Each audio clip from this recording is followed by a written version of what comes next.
Tiga cara. Kalau ada orang cuba nak menjatuhkan kita, dia cuba nak memburukkan kredibiliti kita. Na'udzubillah min zalik.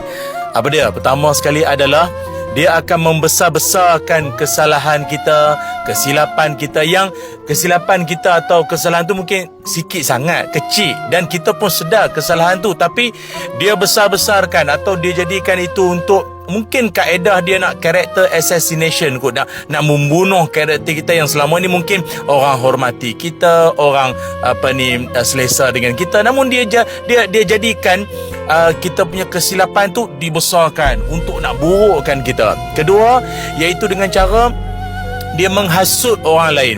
Sama ada dia menghasut kenalan rapat kita, kawan dekat kita, dia hasut supaya jangan percayakan kita, supaya jangan mudah tertipu dengan baiknya kita ke apa yang kita buat.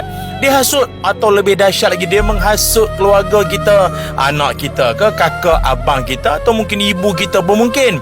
Dan yang ketiganya adalah orang kalau nak jatuhkan kita, biasanya apa? Dia akan wujudkan suasana persaingan yang tidak sihat. Dia bersaing secara tidak sihat, barangkali dia curi idea kita dan dia mungkin dia claim dia punya, dan tujuannya adalah nak jatuhkan kita. Dan mungkin apa lagi, sabotage projek. Tengok kita mungkin dapat rezeki, setiap orang ada rezeki masing-masing, tapi dia sabotage, memburukkan kita apa, dan macam-macam lagi. Namun jangan bimbang, kita hidup di dunia ni tidak sendirian.